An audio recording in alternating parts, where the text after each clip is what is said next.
আসলে গুজবে কান দিতে নেই। সংখ্যালঘুদের উপরে হামলা এটা একটা গুজব। এটা সম্পূর্ণটাই গুজব।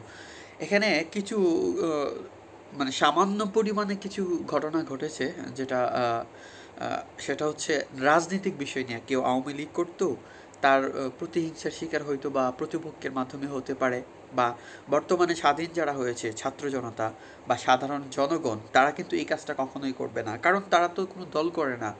কোনো এই বিষয়টা কেন করবে তারা? আর দ্বিতীয়ত হচ্ছে প্রোপাগান্ডা, যে ভারতের যে মিডিয়াগুলা তারা অযথাই অনর্থক আমাদের বাংলাদেশের উপরে মিথ্যাচার করে, তারা সবসময় সেটা করে আসছে। আর পৃথিবীতে আমরা দেখতে পেরেছি যে পৃথিবীতে অধিকাংশই তারা গুজব ছড়ায়। এর মধ্যে অন্যতম হচ্ছে ভারত। ভারত নাম্বার ওয়ান তারা গুজব ছড়ানোর জন্য। তো এখানে এই বিষয়টাও গুজব ছড়াচ্ছে। যখন একজন মানুষ যখন জানতে পারে, নিউজে দেখতে পারে যে আজ থেকে 6 মাস, 1 বছর আগে, 2 বছর আগে যে ঘটনাগুলো ঘটেছিল বাংলাদেশে, সেই ঘটনার ছবিটা আপলোড করে তারা সাম্প্রতিক সময় বলে চালিয়ে দিচ্ছে। আসলে সেটা তারা এত বড় মারাত্মক অপরাধ করছে তারা জানতে পারছে না। তারা জেনে শুনে এই কাজটা করছে, যদিও তারা জানে। কিন্তু এখন বর্তমানে সোশ্যাল মিডিয়ার যুগ, আমরা কিন্তু সব কিছুই বুঝতে পারি, জানতে পারি। কিন্তু তারা এই যে আজকে কাজগুলা করলো, এই সমস্ত কাজগুলা যে করে যাচ্ছে, মিথ্যাচার করে যাচ্ছে, অনলাইনে গুজব ছড়িয়ে যাচ্ছে যে হিন্দুদের বাড়িতে হামলা হচ্ছে, বাংলাদেশে সাম্প্রদায়িক হয়ে যাচ্ছে। আসলে বাংলাদেশ কিন্তু ধর্মনিরপেক্ষ, সুন্দরভাবে মানুষের ধর্মীয় পালন আচার আচরণ মেনটেন করার জন্য ইসলাম সবসময় বলে আসছে, বাধা দেয় না কখনোই। বর্তমানে বর্তমানে যে অনিরাপত্তায় ভুগছিল সংখ্যালঘুরা, বাংলাদেশের মুসলিম জনতারা সেখানে পাহারা দিচ্ছে, মাদ্রাসার ছাত্ররা সেখানে গিয়ে পাহারা দিচ্ছে, দিন রাত সমান করে একাকার হয়ে যাচ্ছে।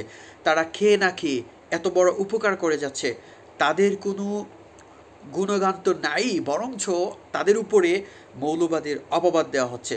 আসলে সত্য বলা, সত্যের পথে চলা, এটা একটা মৌলবাদ। তারা এটা বলে বেড়ায়। সত্যের পথে চলা কি অপরাধ? সত্য এবং ন্যায়ের পথে চলা প্রত্যেকটা মানুষের নৈতিক দায়িত্ব এবং কর্তব্য।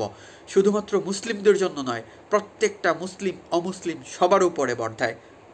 সে ভালো চলাফেরা করবে, ভালো কথা বলবে, সঠিক পথে চলবে, সঠিক কাজের আদেশ করবে, অন্যায়ের প্রতিবাদ করবে। সেটা যখন একজন মুসলমান করে, তার উপরে সাম্প্রদায়িক দাঙ্গা হাঙ্গা এই সমস্ত কথাবার্তা তাদের উপরে উঠায় দেয়, তারা মৌলবাদ। আসলে তারা কতটুকু উপকার করেছে এখন সাম্প্রতিক সময়গুলোতে আপনারা দেখতে পারবেন।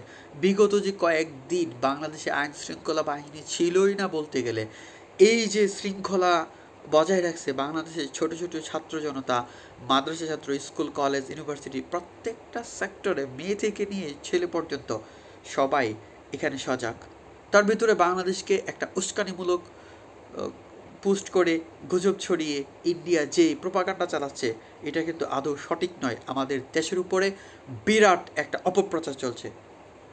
আমরা সেটা বর্তমান যে বাংলাদেশ সরকার, তাদেরকে সহযোগিতা করার মাধ্যমে সেটাকে আমরা তাদের অবগতি জানানোর জন্য বলতেছি যে আপনারা অতি সত্বর সেটা দেখেন, পরিচর্যা করেন, খুব দ্রুত তাদের বিরুদ্ধে পদক্ষেপ নেন, নচেত বাংলাদেশে একটা বড় দুর্ঘটনা ঘটতে পারে।